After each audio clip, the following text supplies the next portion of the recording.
La química y la guerra, una catástrofe ambiental en Vietnam.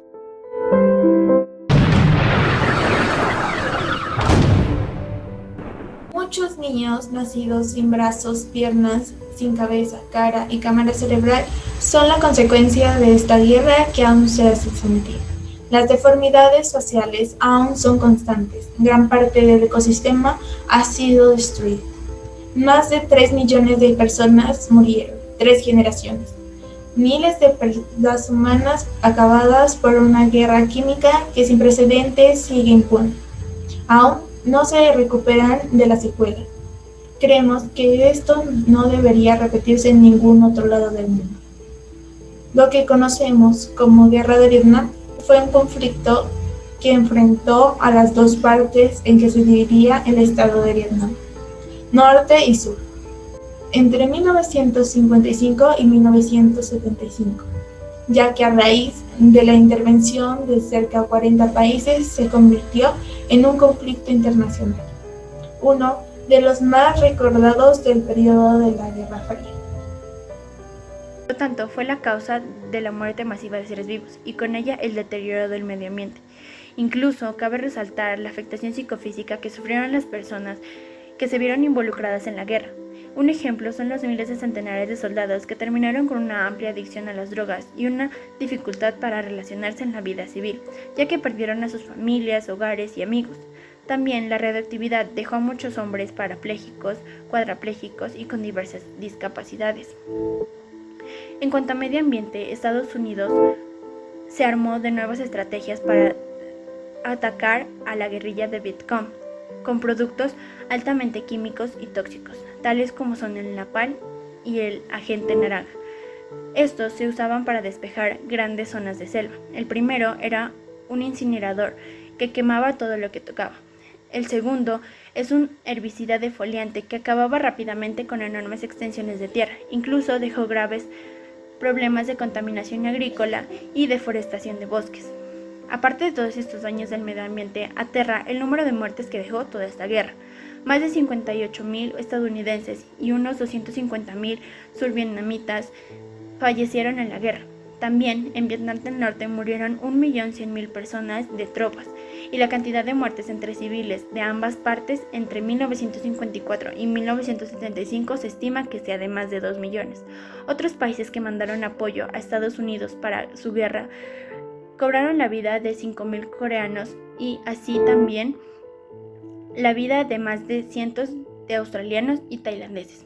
Por otro lado, la economía de Vietnam era fundamentalmente agrícola, que también sufrió grandes estragos, dado que las zonas rurales se convirtieron en campos de batalla, así que los cultivos quedaban afectados con artefactos explosivos sin detonar, sin olvidar que los arrozales habían sido bombardeados con herbicidas defoliantes, debido a toda la utilización de las armas químicas. Gracias a las trágicas e irresponsables consecuencias que dejan las guerras, como millones de ciudadanos muertos o desplazados o refugiados, Vietnam tuvo que acoger a los distintos grupos sociales, políticos en una sola nación. Además, los informes hablan de casi 10 millones de refugiados. La guerra de Vietnam fue un conflicto sin precedentes que por las implicaciones políticas de su desarrollo involucró a todo el mundo. Sus consecuencias van más allá de las puramente bélicas, varios millones de muertos, y tuvo un gran impacto significativo en las economías de los países participantes, en el medio ambiente, incluso en temas sociales, provocando bastantes protestas y movimientos pacifistas en diferentes territorios. Hemos explicado cuáles son las consecuencias de esta guerra para que puedas valorar el alcance de este conflicto, que se recuerda como uno de los más importantes del siglo XX y que afectó a una gran parte de la sociedad de la zona, sobre todo a civiles que perdieron la vida o que tuvieron que desplazarse dentro o fuera de sus fronteras para buscar una oportunidad mejor. El pensamiento de Guattari se encuentra enclavado en el estudio de los bloques a los estratos que gobiernan de forma aparentemente estable nuestras vidas, pero más aún en la búsqueda de las tantas líneas de fuga a través de las cuales se cuela la posibilidad de resistir. Esto es de crear ante la influencia de lo que se nos quiere ver como normal y así inevitable.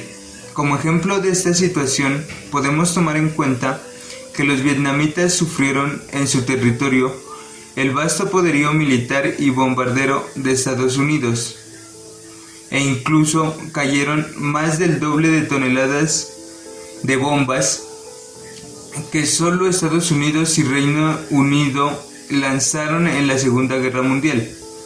Félix Guattari busca respuestas a los interrogantes existenciales con el objetivo de reintegrar la complejidad de los individuos, su libido, sus sueños e inclinaciones en el ámbito político. Todo ello le lleva a proponer la llamada ecosofía. Conforme pasaba el tiempo, la población vietnamita apoyaba más al norte y la sociedad estadounidense rechazaba su intervención en el lejano país, que se estaba cobrando la vida de miles de soldados y traumatizado de por vida a aquellos que lograron sobrevivir.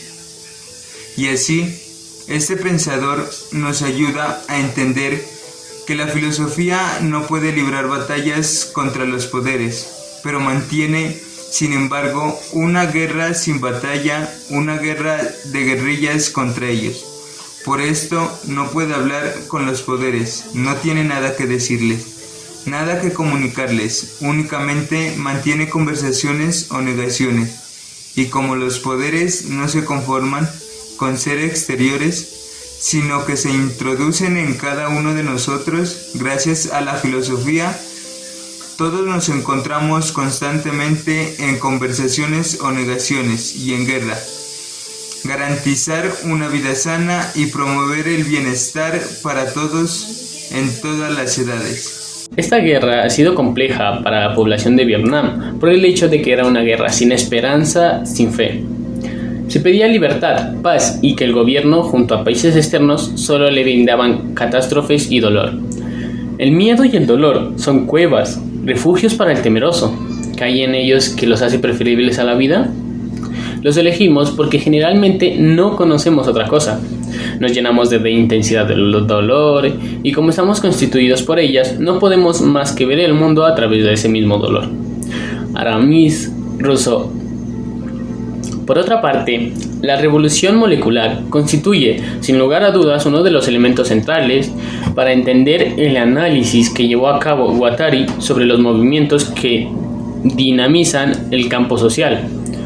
Teniendo en cuenta cómo funciona la guerra en el interior del país, cómo se desenvuelven y cómo se generan los conflictos, esta guerra afectó mucho a la naturaleza por el uso excesivo de la agente naranja y ciertas armas químicas y biológicas que acabaron con la vida de centenares de seres vivos. Si ciertos actos de violación se tratados son crímenes, sin importar que los cometan Estados Unidos o Alemania, no estamos preparados para estipular una norma de conducta criminal contra otros que no estén dispuestos a invocar contra nosotros. Robert Jackson. Esta frase es verídica, sin importar qué país sea, debería ser juzgado, porque está afectando a la vida y acabando con ecosistemas completos, y no solo por el simple hecho de ser potencia debería ser perdonado, ya que así se lograría reducir la desigualdad entre los países como lo plantea la lista de los Objetivos de Desarrollo Sostenible. Para Foucault, la política es la guerra continua por otros medios. El vencedor de la guerra busca seguir imponiendo al vencido el dominio que tenía durante la guerra a través de la política en periodos de paz. El filósofo advierte que aún en periodo de paz las batallas se siguen dando. Por su parte, Maquiavelo defiende como algo natural que en una sociedad organizada se pueda ejercer el uso de las armas. Cualquier relación política o de obediencia implícita la posibilidad de tener que acudir a estas. En nuestro pensar podemos encontrar cómo cada persona que sufrió esta guerra ha quedado devastada, y que es aquí donde nos preguntamos, ¿dónde está la búsqueda de la ética? Aristóteles plantea que es la búsqueda de la felicidad, por lo cual observamos que hay guerra entre la población por algunos beneficios que serán la satisfacción de los gobernantes, sin importar lo que suceda con la población y el medio ambiente. Sin embargo, debieron garantizar una vida sana y promover el bienestar para todos en todas las edades.